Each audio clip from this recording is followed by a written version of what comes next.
Just south of the rolling mounds of the foothills of Appalachia, a little meandering stream makes its home in a wide valley carved out by the endless thrusts of Father Time. Bursting forth from nook and cranny far up in those old holy hills, where men are eager to visit and slow to leave, this creek carries its whispers and tales of great bounty down to the common folk of the valley, and it was them that gave it the name Loose Lips. Nowadays, those people are long past, but old Lucy's lips are still a-flowing, and her valley's as wide and rolling as ever before. It's no wonder the locals found fit to add a couple more holes of their own. This is every hole at Loose Lips Crick.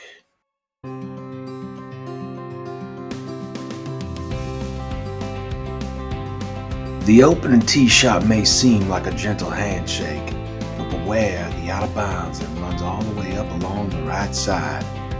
It's what I like to call a kiss your cousin hole. You just can't take it too far. Assuming you found the fairway, the short approach will require precision with a steep fall off to the left of this perched green.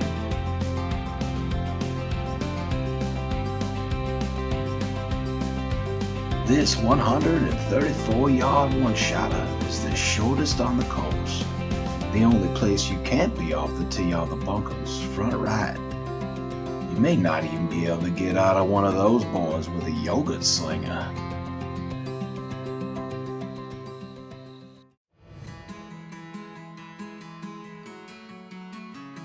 The third hole takes players across Old Woody, the nickname for the long bridge that hovers out over a deep crevasse.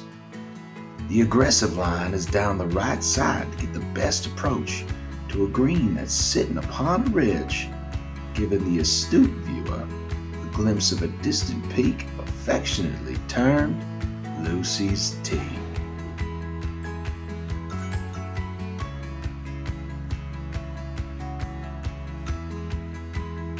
The fourth is a short downhill par 4 that many folks will be salivating at the thought of reaching in one. But before you go grabbing that big stick, just know that any shot off target will leave you in quite the sticky situation.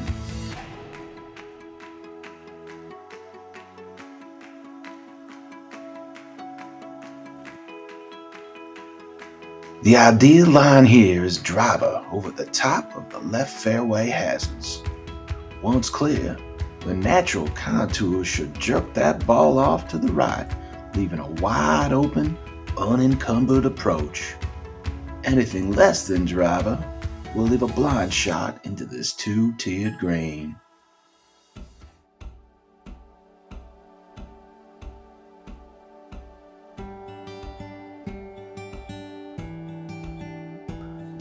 The 6 is your first par 5, and it also starts the long-awaited descent down to the creek.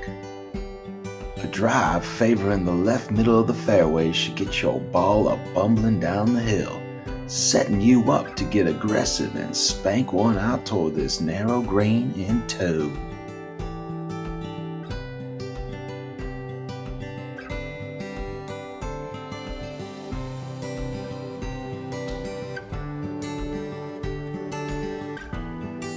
The 7th plays 153 yards and is the first time the Loose Lips really come into play. A cautious ball should land short right and can funnel to various pin placements. Hang it out a bit left and you can still leave a happy man, albeit just a little wet.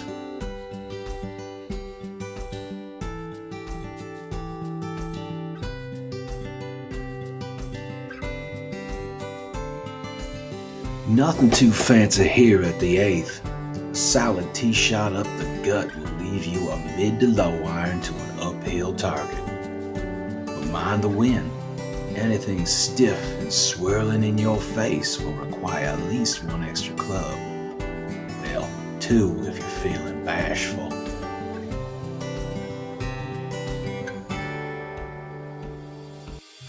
The ninth is the start of a stretch of 4 holes that can make or break any round at the lips. A tactical tee shot down into a valley will set you up to play a variety of shots into an uphill punch bowl green. As long as you don't spray one here, a birdie will be waiting for you. Before you head to the 10th tee, make sure to go grab yourself a well-earned cocktail from the Crank Shack.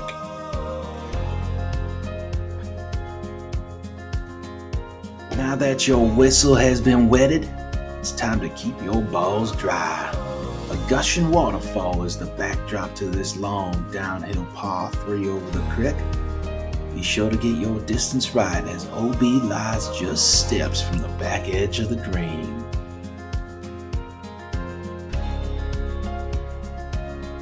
The 11th is a pivotal hole of Morning Corner. How much of the stream are you willing to take on off the tee is the name of the game here.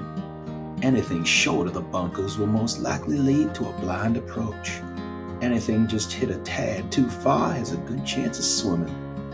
Hell, I've even seen one man jack one over safely to the other side.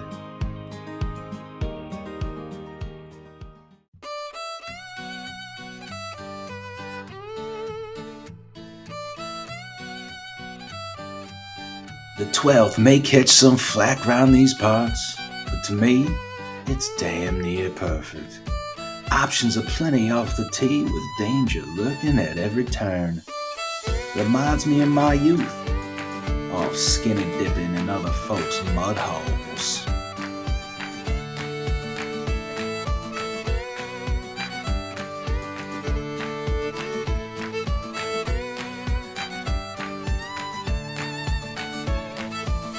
The 13th is the second of 3 par 5s out here at Double L's, and the tee shot, which looks awfully inviting, can quickly turn into quite the handful.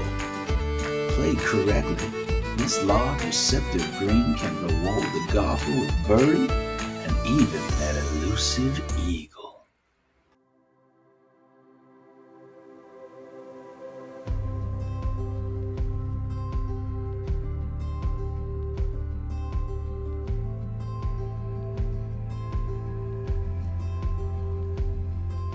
The tee shot on this long downhill 4 may look a bit tight with driver in your hand, but upon further inspection, it's more the case of sliding a hot dog down a hallway.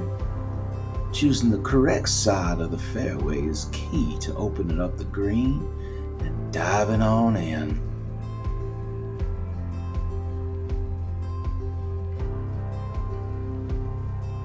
The 15th, at only 147 yards, will test both your nerve and resolve late in the round. Can you get it up, hit the target, and finish on this final one-shotter? Or will you be hanging your head in shame on the walk up to the 16th tee?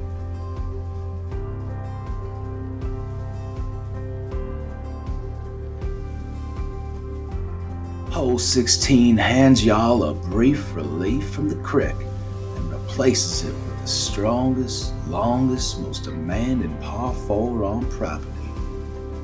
It will take 2 long and full strokes to get you dancing on that putting surface. Par here might as well be a birdie.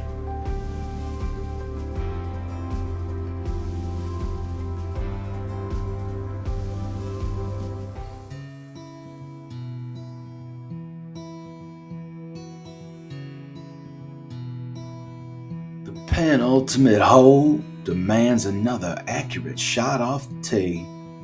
A true spit out or swallow moment that favors the bold and rewards the player with nothing but a flip wedge into a cozy greenside.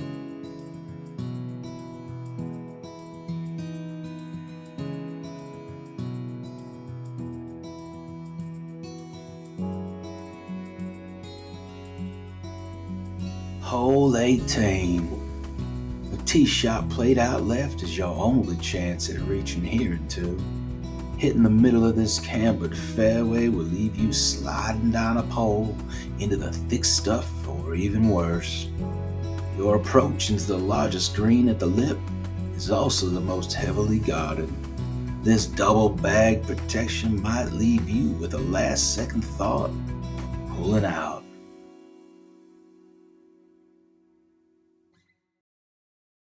And there you have it.